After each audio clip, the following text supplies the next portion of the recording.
Tolong ingat ini ya, baik-baik. Kalau nanti di akhirat Anda tidak temukan saya di surga, tolong ingatkan kepada Allah, saya pernah ada di sini.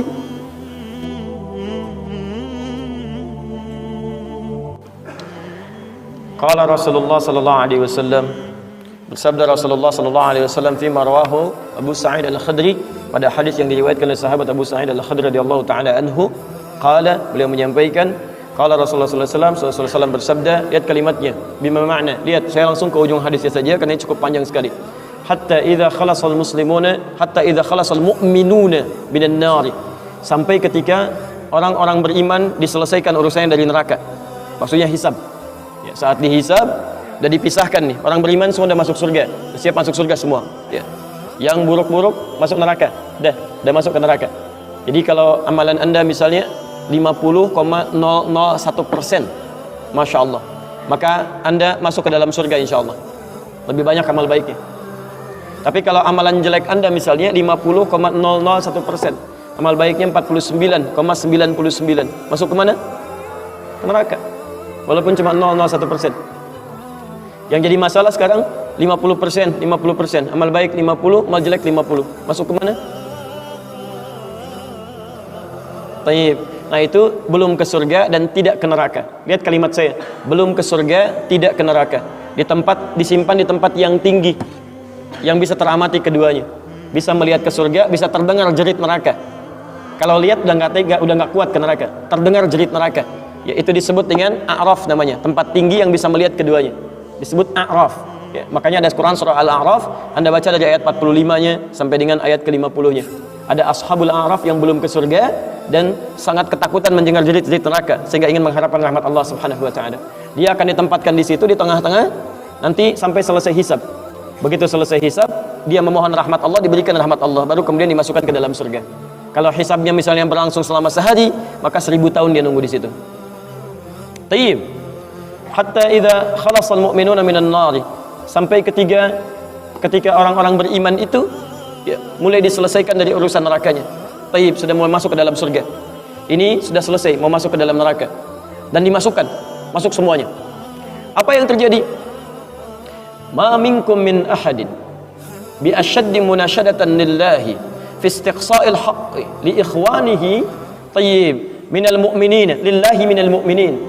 Anda tidak akan temukan pada saat itu situasi saat orang-orang beriman akan masuk ke dalam surganya, sementara yang neraka sudah dihukum di situ, sudah banyak yang dihukum, sudah macam-macam masuk. Ini sudah mulai mau selesai, tiba-tiba ada orang-orang yang mengadu kepada Allah Subhanahu wa taala, memohon dengan sangat. Nabi katakan, Anda tidak akan pernah temukan orang yang paling banyak kuat permohonannya kepada Allah, memelas dengan tulus.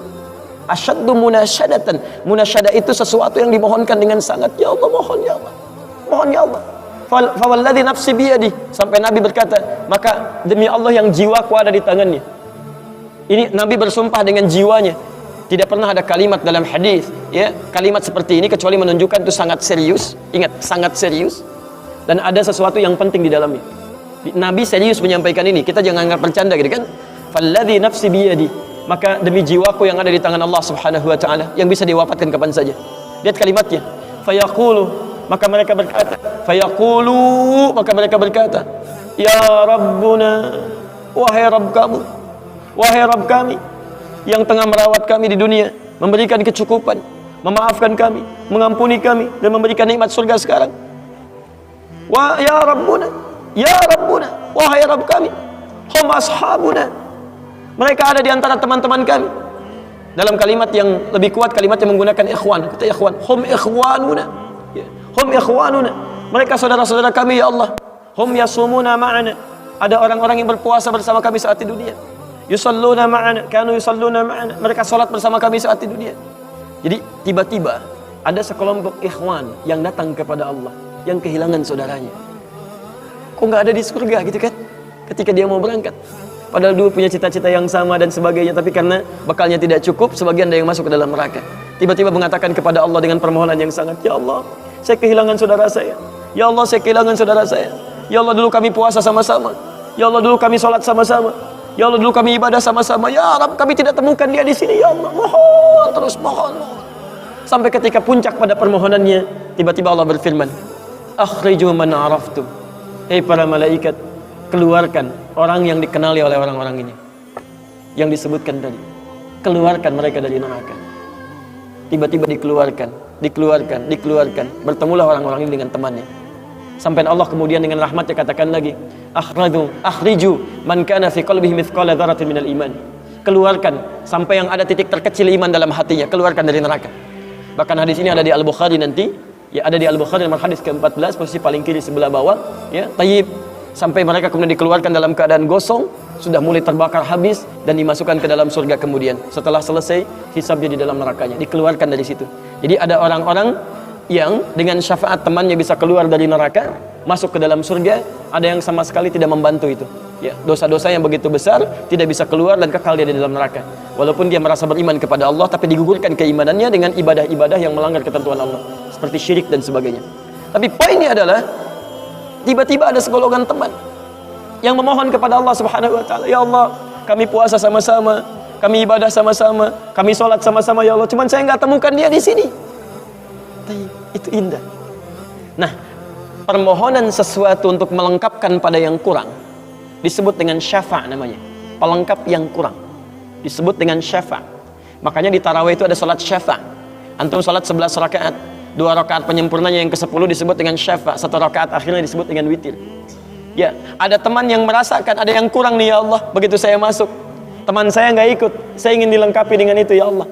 Tayyib, permohonan untuk menggenapkan sesuatu yang kurang dengan sifat yang sangat memohon luar biasa, maka kalimatnya dirubah dari syafa' menjadi ditambah tak di ujungnya dengan alif di tengahnya, jadi syafa'ah. Tayyib, saya mau akhiri ya, karena ini sebenarnya tidak banyak bahasannya. Siapa orang-orang ini? Itu yang disebut dengan ikhwan. Makanya ketika ayat Qur'annya mengatakan wa kuntum ala syafa hufratin minan nari fa anqadhakum minha, dan kalian sudah ada bahkan yang sudah mau di bibir neraka itu, karena ketika diangkat itu oleh Allah Subhanahu wa taala dengan perintahnya, ya diperintahkan oleh Allah.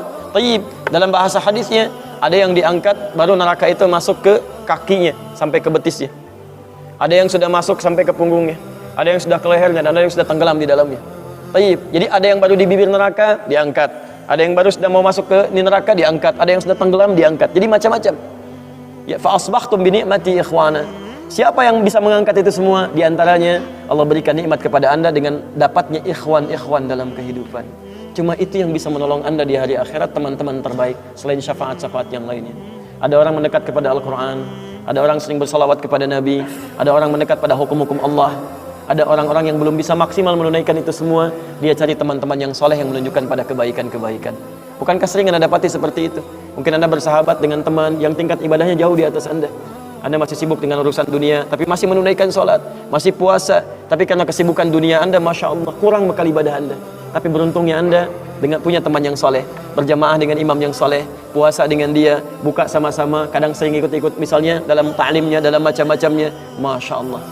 Maka tiba-tiba ketika Anda dikenal oleh dia, diingat oleh dia, di akhirat nanti, tidak ditemukan Anda, ya Allah, dia kawan saya ya Allah, dia teman saya ya Allah, dia saudara saya ya Allah, kami pernah ta'lim sama-sama ya Allah, kami pernah puasa sama-sama ya Allah, kami pernah sholat berjamaah sama-sama ya Allah, mohon jangan pisahkan ya Allah, jangan pisahkan. Pertanyaan, sudahkah Anda punya teman seperti itu yang bisa menolong dalam kebaikan?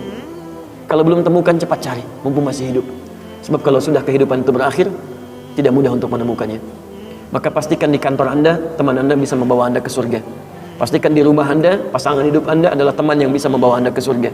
Pastikan di tempat kehidupan Anda, siapapun tetangga Anda, kerabat Anda, teman-teman sekolah anak Anda adalah teman yang bisa mengingatkan dan membantu Anda untuk mencari Anda bisa masuk ke dalam surga. Dan saya mohon pada Anda semuanya, tolong ingat ini ya, baik-baik. Kalau nanti di akhirat Anda tidak temukan saya di surga, tolong ingatkan kepada Allah, saya pernah ada di sini, saya pernah ada di sini. Tolong ingatkan. Kalau antum di akhirat nanti tidak temukan saya di surga, tolong ingatkan. Ya Allah, mohon ya Allah, Adi Hidayat pernah mengajar saya dan mengingatkan saya di sini. Ya.